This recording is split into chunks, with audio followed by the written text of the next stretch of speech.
Hello everyone, welcome back to सबै Chamling blogs. फेरि पनि आजको भिडियोमा यहाँहरूलाई स्वागत छ। फेरि पनि आज म तपाईँहरूलाई ब्रोइलर कुखुरा फार्ममा ल्याएको छु र यहाँ चाहिँ के कति ब्रोइलर कुखुराहरू पालन गर्नुभएको छ र के कस्तो छ सम्पूर्ण जानकारीहरू यहाँहरूलाई दिनेछु र यहाँको कृषक अनरज्यूसँग पनि म जानकारीमूलक कुराकानीहरू गर्नेछु। मसँगै रहनुहोला। अनि आज मात्र मेरो च्यानलमा जो जतिजना भिजिट गर्नुहुँदैछ तपाईँहरूलाई वेलकम टु माई च्यानल। अनि सब्सक्राइब गर्नुभएको छैन भने कृपया सब्सक्राइब पनि गरिदिनु होला है त। अनि म चाहिँ प्राय गरेर मेरो डेली लाइफ ब्लगहरू मतलब मेरो पर्सनल ब्लगहरू र बेला बेलामा चाहिँ यसरी कृषि सम्बन्धी विभिन्न फार्महरूमा गएर कृषि सम्बन्धी भिडियोहरू बनाउने गर्छु। हजुरहरूले मन पराइदिइराख्नु भएको छ, थ्याङ्क यू सो मच है त। आजको भिडियो सुरु भइसकेको छ, सुरुदेखि अन्तिमसम्म हेरेर इन्जोय गर्नुहोला। यो चाहिँ बाहिरदेखि एकचोटि सरेर म देखाइदिन्छु।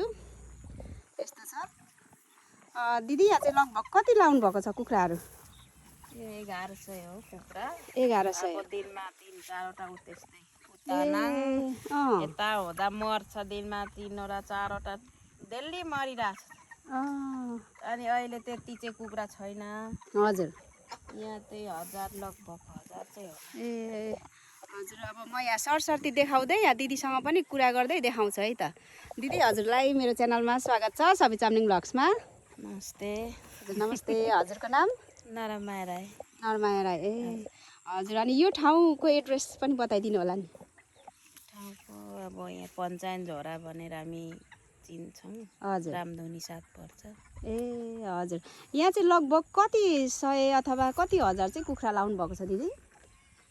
यहाँ अब जाडो मौसममा चाहिँ अलिकति बाक्लो पनि ठिकै हुन्छ, त्यही भएर 1200सम्म लाउँछौँ। हजुर, अब गर्मीमा त्यही 900-1000 छ। गर्दै अनुभव बटुल्दै अलिकति अब भाउ बढ्दा ओजन हुँदाखेरि आफ्नो तलब बस्छ, राम्रै हुन्छ। हजुर, त्यसको ऋण तिरेर पनि अब अलिअलि हुन्छ।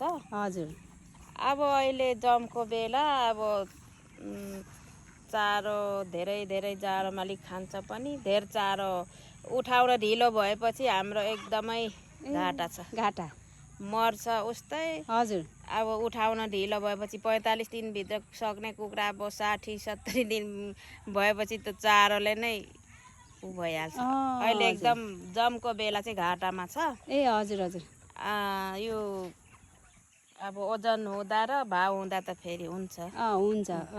यसरी एकदमै मजाले खोर पनि बनाउनु भएको रहेछ। अनि यो खोर बनाउँदा चाहिँ लगभग कति जति खर्च भयो होला दिदी?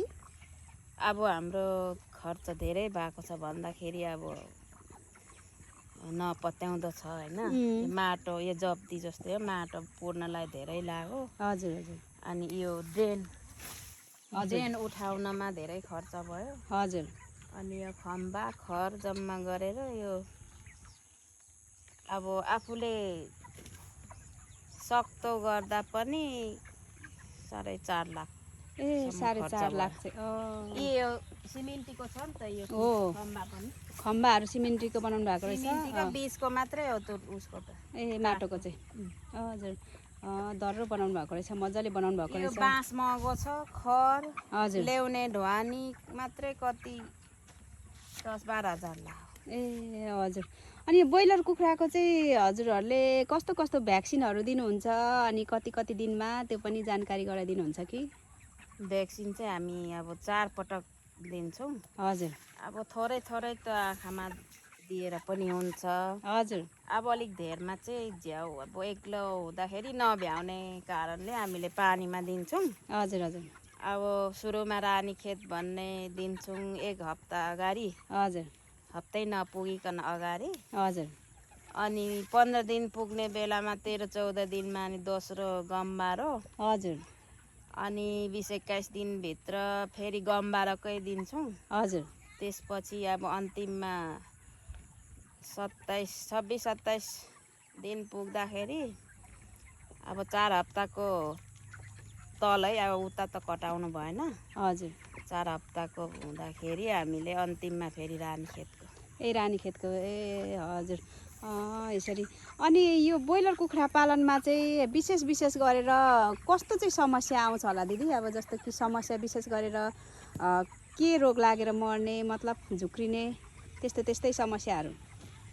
खै यो झुक्रिने मर्ने त यो धेरै यो खेरखेरे भन्ने चाहिँ यो ए रोग लागेपछि हजुर अति नै ओजन आउने बेलामा आयो भने ओजनै सखाप हुने हजुर मर्ने पनि धेरै ख्यारख्यारेले यो खेरखेरे भन्ने चाहिँ अति दुश्मन हो यस्तो टाइममा तर त्यो दबाई र भ्याक्सिन मिल्यो भने त पनि हट्छ ए हट्छ भ्याक्सिनले पनि धेरै यसलाई सहयोग गर्दो रहेछ हजुर भन्ने बुझ्यो ए भन्ने बुझ्यो अनि यो ब्रोइलर कुखुरालाई चाहिँ दिनमा कति पटक दाना दिनुपर्छ दिनमा 3 पटक मात्रै दिन्छौँ हजुर बिहान अनि 2-3 बजे अनि बेलुका हजुर अनि लगाइदिइराख्छौँ यसै गरी खाइराख्छ ए भ्याउँदाखेरि खाइसक्ने बित्तिकै छिनछिनमा दिएको चाहिँ राम्रो अरे ए कोही कृषक बन्न चाहन्छन् भने चाहिँ आफ्नो पुँजी छ होइन लगानी गर्ने क्षमता छ भने चाहिँ फाइदै छ लगानी आफ्नो हुनु पर्यो सुरुमा हजुर अनि त्यहाँबाट चाहिँ त्यसले उचाल्छ अब लगानी आफ्नो त्यही पनि हिसाब त गर्नु पर्यो नि त आफ्नो लगानी पनि हैन हजुर गर्दा पनि हाम्रो चाहिँ अहिले त्यसरी अब लाखौँ लाखको कुरा हुन्छ साथीभाइको होइन हामीले चाहिँ त्यो गर्न सकेको छैन हजुर बिस्तारै हुन्छ भने घर चल्ने भइराखेको छ हजुर अब यताउता घर चल्ने यसो ब्याज तिर्नेसम्म त भइरहेको छ अब घाटै भए पनि अब उता तिर्ने बाँकी गरेर हामी खर्च यताउता चलाइरहेछौँ ए भनेपछि यो ब्रोइलर कुखुराबाट घाटै नै चाहिँ छैन घाटै नै चाहिँ घाटा पनि हुन्छ कहिलेकाहीँ हाम्रो 2 लाखसम्म घाटा भयो ए पोहोर अनि त्यो यो फाइदा हुँदाखेरि त्यो उतातिर अब त्यो घाटा नभएको भए त त्यो पैसा आफ्नो हुन्थ्यो अब घाटा भएपछि त उता तिर्नु पर्यो अरू ठाउँबाट अब लिएर तिर्न सकिँदैन हजुर हजुर कुखुरैबाट तिर्नु पर्यो हजुर चारो चल्ला सबै हिसाब गर्दाखेरि अब यिनीहरू 6-7 लाखको माल भइसकेको छ तर कुखुरा यहाँ 7 लाखको छैन ए हजुर हजुर यसपालि पनि जम्छ हजुर यतिखेर हजुर अब उठाउने बेला कुखुरा उठाइदिएको छैन ए हजुर भनेपछि ब्रोइलर कुखुरा फार्ममा चाहिँ निश्चित चाहिँ हुँदैन कोही बेला झ्याप्प फाइदा हुने कोही बेला घाटामा पनि म चाहिँ गफ गर्न सक्दिनँ हो त नि त्यस्तै हो क्या हो त नि सही कुरा भन्नुपर्छ होइन अब कतिले चाहिँ अब घाटा भए पनि फाइदा भनेर भन्नु चाहिँ भएन अरू भ्युअर्सहरूले पनि त अब होइन झुक्किने हुन्छ आफ्नो तलब हिसाब गर्नु पर्यो आफ्नो अब आफ्नै पैसा भए पनि त्यो पनि हिसाब गर्नु पर्यो हजुर हो त जे होस् हाम्रो चाहिँ लगानी आफ्नो छैन हजुर त्यही कारणले अब पैसा अलिकति अब भयो भने चल्ला ल्याउने पैसा भन उतै यता बेचे पनि हामीले उतै दिन्छौँ गाउँको यताउता बेचे पनि अब त्यो खर्च यता गर्दैनौँ उताको हिसाब बाँकी राखेर हजुर कसैले चाहिँ अब उता राखेर यता र उता पैसा हजुर ऋण तिर्ने उता गर्छन् हामीले चाहिँ त्यस्तो गर्दैनौँ हजुर अनि पैसा चल्ला हाल्नै कोही खेर पुग्दैन त्यतिखेर पनि अब उनीहरूलाई पनि समस्या हुन्छ हजुर अनि यता हामीले बेच्यौँ भने पनि उता उसको बाँकी तिरेर उफ्रेको चाहिँ हाम्रो हुन्छ हजुर हजुर ठिकै छ अब जे भए पनि अब हामीले कृषि पेसामा चाहिँ निरन्तर चाहिँ लागिराख्नु पर्ने हुन्छ होइन अब घाटै छ भनेर एकैचोटि हतोत्साहित पनि हुनु भएन घाटै छ भनेर अब बसिरह्यो भने त हाम्रो 2 लाख 3 लाख त कहिले तिर्थ्यौँ र अहिले तिर्यौँ अझै पनि छ बाँकी तर तिर्छ भन्ने आश छ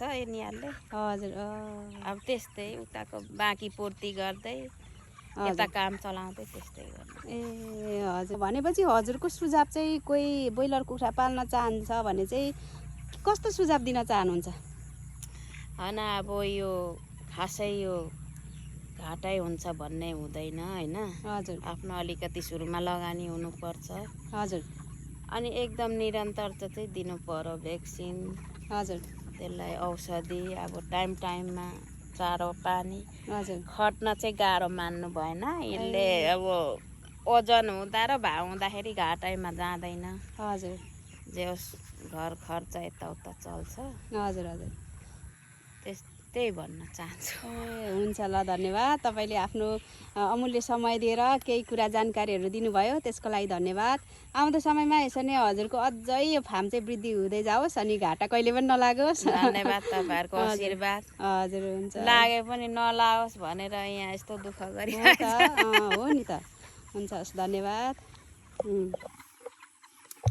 यहाँहरूले हाम्रो अनरज्यूसँग पनि कुराकानी गरेको सुनिसक्नु भएको छ।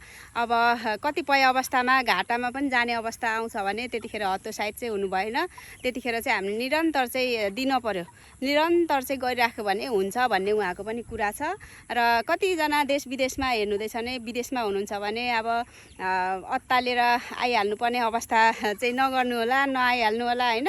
अब केही आफ्नो टेन्टेटिभ इस्टिमेट गरेर मात्रै नेपालमा गर्छु अनि भन्ने एक प्रकारको जुन हुन्छ नि आफ्नो हिसाब किताब भएपछि मात्रै आउनु होला। कति चाहिँ हतारेर नेपालमै हुन्छ भनेर होइन, नेपालमै हुने रहेछ भनेर अब अत्तालेर कुदिहाल्ने हुन्छ नि त। पछि गएर फेरि अनि व्यापारले यसरी व्यवसायले पिकअप लिएन भने गाह्रो अवस्था आउँछ। त्यही भएर चाहिँ हामी जहाँ छौँ त्यहाँ नै सन्तुष्टि भएर केही समय गरौँ र नेपालमै यसरी कुखुरा पालन होइन, यसरी विभिन्न बङ्गुर पालन के गर्ने विचार छ भने पनि अनि त्यसमा चाहिँ हामी समस्याहरूसँग चुनौतीहरूसँग लड्न सक्ने एक प्रकारको साहस बटुलेर चाहिँ सुरु गरौँ भन्न चाहन्छु। हुन्छ, आजको भिडियो यहाँहरूलाई के कस्तो लाग्यो प्रतिक्रिया दिनुहोला। आउँदो समयमा यसरी नै अन्य भिडियोहरूमा भेट्नेछौँ। त्यतिन्जेलसम्मको लागि bye bye everyone, see you next video.